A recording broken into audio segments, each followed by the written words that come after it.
Welcome to Kaushik স্যারের class. আজকের ভিডিওটা 8 থেকে 80 সবার জন্য।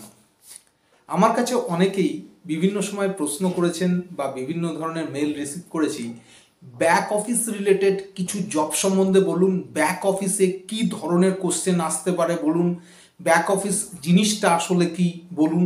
তো যারাই ব্যাক অফিসে কাজ করতে চান তাদের জন্য আজকের ভিডিওটা ভীষণ গুরুত্বপূর্ণ। ইন হাউস জব মানে অফিসে বসে কম্পিউটারে বসে কাজ করবেন, একদম A to Z বলবো। এই 10 থেকে 15 মিনিটের ভিডিও একদম স্কিপ না করে পুরোটা দেখবেন। যাদের মনে হচ্ছে ব্যাক অফিসে জব করতে চান, তা ছেলেরা হতে পারে বা মেয়েরা হতে পারে, জব সিকার যারাই আছেন সবার জন্য খুব গুরুত্বপূর্ণ। তো কথা না বাড়ি মেন ভিডিও যাওয়ার আগে দু একটা কথা, আমি ডক্টর কৌশিক কুণ্ডু আপনাদের সামনে কৌশিক স্যারের চ্যানেল ক্লাসে আজকে একবার যারাই প্রথমবার ইউটিউবে আমাকে দেখছেন অবশ্যই চ্যানেলকে সাবস্ক্রাইব করবেন এবং পাশে থাকা বেল আইকন ক্লিক করবেন নতুন ভিডিও তাড়াতাড়ি পাওয়ার জন্য। ভিডিও ভালো লাগলে অবশ্যই একটা লাইক দেবেন, তার কারণ হচ্ছে আপনাদের লাইকটা ভীষণভাবে জরুরি।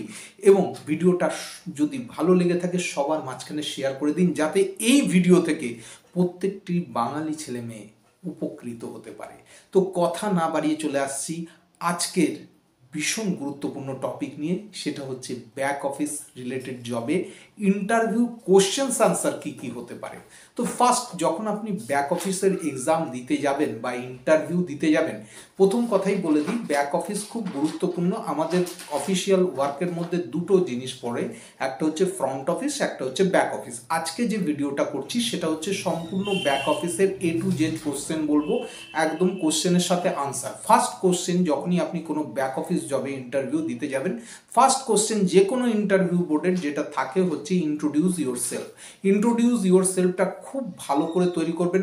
জেনারেলি ইন্ট্রোডাকশন বলতে আমরা রিজিউম বা বায়োডাটা বা সিভি, কারিকুলাম ভাইটে যেগুলো লেখা থাকে সেগুলো সম্বন্ধে বলি।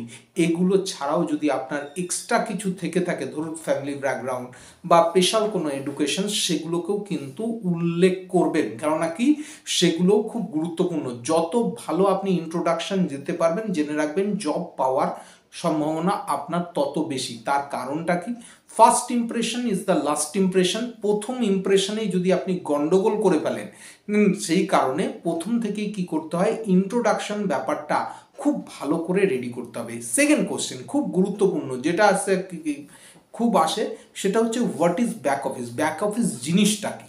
অধিকাংশ ছেলে মেয়েদের মুখেই বিভিন্ন সময় ছাত্রছাত্রীদের মুখে শুনেছি ব্যাক অফিসে জব করতে চাই, কিন্তু ব্যাক অফিস জিনিসটা কি তারা কিন্তু সঠিক বলতে পারে না। আজকে আমি ক্লিয়ার করে বলছি, খুব ভালো করে শুনে নেবেন। সেটা হচ্ছে ব্যাক অফিস হলো এমন একটা জব যেটার জন্য কম্পিউটারের ওয়ার্ক আপনাকে করতে হবে, কিন্তু কাস্টমার ইন্টারাকশন বা কাস্টমারের সামনে না গিয়ে আপনার কোনো যাওয়ার দরকার নেই। শুধুমাত্র কম্পিউটারে বসে পিছন থেকেই আপনি পুরো কাজটা করছেন। কাস্টমার রিলেটেড বা কাস্টমার হ্যান্ডেলিং, কাস্টমার কনভিন্সিং এই ব্যাপারগুলো থাকে না, সেই জিনিসটাকে আমরা হচ্ছে ব্যাক অফিস বলি। বোঝা যাচ্ছে? এরপরে যে প্রশ্নটা আসবে আপনাদের মুখে, তাহলে ফ্রন্ট অফিস জিনিসটা কি। ফ্রন্ট অফিস জিনিসটা হচ্ছে যেখানে কাস্টমার ইন্টারাকশন করতে হয়, কাস্টমারকে কনভিন্স করতে হয়, কোনো জিনিসকে মানে কাস্টমারকে ফেস করতে হয়। এখানে প্রবলেম কি হয়, একদম ডিরেক্ট মানে কি সেলস ওরিয়েন্টেড থাকে। যদি আপনার কিছু অসুবিধা হয়, কাস্টমারকে যদি আপনি কনভিন্স না করতে পারেন, সেখানে আপনি যদি ফেলিওর হয়ে যান, সেক্ষেত্রে কিন্তু আপনার জবের টেনশন এসে যায়। এই কারণে ফ্রন্ট অফিস জবে স্যালারি অনেক বেশি হয়, ব্যাক অফিস জবে কিন্তু স্যালারি অপেক্ষাকৃত কম হয়। তাহলে বোঝা গেল প্রথম দুটো কোশ্চেন ইন্ট্রোডাকশন ইয়োরসেলফ, তারপরে হচ্ছে ব্যাক অফিস বলতে কি বুঝি, এবং তার সাথে সাথে অনেক ইন্টারভিউতে জিজ্ঞাসা করে what is the difference between back office and front office. বোঝা গেল। থার্ড কোশ্চেন, মানে এটা থার্ড কোশ্চেন ধরে নিয়ে এটা ফোর্থ কোশ্চেন হিসাবে ধরতে পারেন, সেটা হচ্ছে what is your strength, what is your weakness. এই স্ট্রেংথ এবং উইকনেস বলার সময় আমি আলাদা ভিডিও তৈরি করেছি, সেখান থেকে আপনারা দেখতে পারেন, কিন্তু আজকে দু একটা ট্রিক বলে দিচ্ছি। সেটা হচ্ছে ব্যাপার, আপনি যে জব সেক্টরে কাজ করতে গেছেন সেই জব সেক্টরে যদি স্ট্রেংথ কিছু আপনার থেকে থাকে, যেমন আপনি খুব ভালো, আপনি টাইপিং মাস্টার, খুব ভালো স্পিডে টাইপ করতে পারেন, বা আপনার MS ওয়ার্ডে টাইপিং খুব ভালো, আপনি খুব ভালো ডেটা অ্যানালিসিস্ট, অবশ্যভাবেই এটাকে মেনশন করবে অ্যাজ ইউর স্ট্রেংথ হিসাবে, তাহলে কিন্তু আপনার জব পাওয়ার প্রবাবিলিটি বেড়ে যাবে।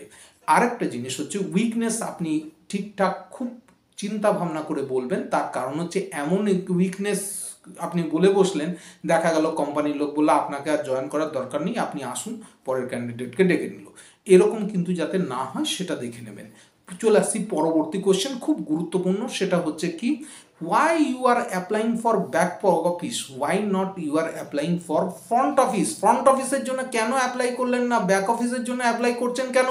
কারণ কি প্রত্যেকটা জবে দেখবেন ছাত্র ছাত্রী থেকে ছেলে মেয়ে থেকে লোকজনের সবার পিছনে থাকে হচ্ছে salary is the one of the main fact. Back অফিসের স্যালারি কম, ফ্রন্ট অফিসের স্যালারি বেশি। তাহলে কি আপনি বলবেন যে আমি ফ্রন্ট অফিসে কাস্টমার হ্যান্ডেলিং করতে ভয় পাই, কাস্টমার ফেস করতে ভয় পাই, সেই জন্য দাদা ব্যাক অফিসে অ্যাপ্লাই করেছি? কখনোই বলবেন না, কিন্তু এইটা বললে সঙ্গে সঙ্গে আপনি রিজেক্ট হয়ে যাবেন। তো আপনাকে কি বলতে হবে যে আমি ব্যাক অফিসে করলে বা কাজ করলে আমি এই ব্যাপারটাকে, আমি এই প্রফেশনটাকে খুব লাইক করি বা এই প্রফেশনটা আমার ভালো লাগে।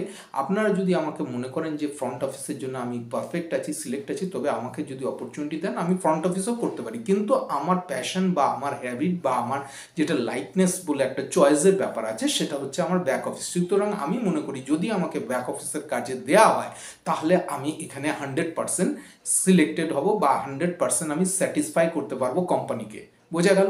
চলে আসি পরবর্তী কোশ্চেন, খুব গুরুত্বপূর্ণ question, are you good in MS Excel? দেখুন, এমএস এক্সেলের গুড কিনা সেটা কিন্তু আপনাকে ধরবে। যারাই মনে করছেন যে ব্যাক অফিসে কাজ করতে যাবেন, তারা কিন্তু এমএস এক্সেলটাকে ভালো করে ঝালিয়ে নিন। কেননা কি এমএস এক্সেলে পিভট টেবিল আছে, ভি লুকআপ আছে, এগুলো থেকে কিন্তু ব্যাক অফিসে অনেক সময় প্রশ্ন করে বা করতে দেয়, সেক্ষেত্রে কিন্তু করতে পারে। সেই কারণে খুব ভালো করে এই জায়গাগুলোকে কিন্তু ক্লিয়ার করে নেবেন। অনেকেই বলবেন স্যার আমরা তো কম্পিউটার সেন্টারে কাজ করা ছেড়ে দিয়েছি বা কম্পিউটার সেন্টারে শিখিনি, তো কোথার থেকে শিখবো? আপনাদের পরিষ্কার কথা আমি একটা বলে দিচ্ছি, দেখবেন আপনাদের ইউটিউবে অনেক অনেক এক্সেলের উপর ভিডিওস আছে। সেই ভিডিও থেকে আপনি যদি একটা কম্পিউটারে বসে পুরোটা খাতায় নোট ডাউন করে নিয়ে কোনো সাইবার ক্যাফে, আপনার কম্পিউটার নেই, সাইবার ক্যাফেতে 10-15 টাকা দিয়ে 1 ঘন্টা থেকে 2 ঘন্টা প্র্যাকটিস করে নিতে পারেন। আই থিঙ্ক 10 দিনের মধ্যে আপনার কিন্তু এক্সেল একদম গ্রিপের মধ্যে এসে যাবে। তো সেটা কিন্তু রেডি হয়ে বসবেন। নেক্সট কোশ্চেন যেটা খুব গুরুত্বপূর্ণ আসে বা ইয়েতে, সেটা হচ্ছে are you bored to do every same work everyday? আপনি কি প্রত্যেকটা কাজ করতে, এমন কাজ করতে বোরিং হবেন? কেননা কি ব্যাক অফিসের ক্ষেত্রে যেটা দেখা যায়, প্রতিদিন ওই থোর বড়ি খাড়া, খাড়া বড়ি থোর, এই ধরনের ওয়ার্ক কিন্তু থাকে।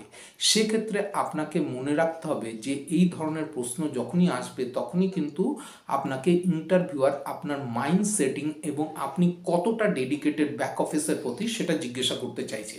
তো সেক্ষেত্রে আপনি বলবেন যে প্রত্যেকটা ওয়ার্কেরই কোনো না কোনো জায়গায় সিমিলারিটিস আছে, একই ধরনের প্যাটার্ন আছে। সে আপনি ব্যাক অফিসে বলুন, ফ্রন্ট অফিসে বলুন, মোটামুটি প্যাটার্ন অনেকটাই একই রকম থাকে। তো আমি যদি ব্যাক অফিসে আমি সেই ধরনের প্যাটার্নকে আমি প্রতিদিন করে নিজের সাথে চ্যালেঞ্জ নিই যে আগের দিনের থেকেও জানে আমি ভালো, আরও ভালো প্রেজেন্টেশন করতে পারি, আরও ভালো করতে পারি, তো তবে কিন্তু ইন্টারভিউয়ার স্যাটিসফাইড চলে হয়ে যাবে।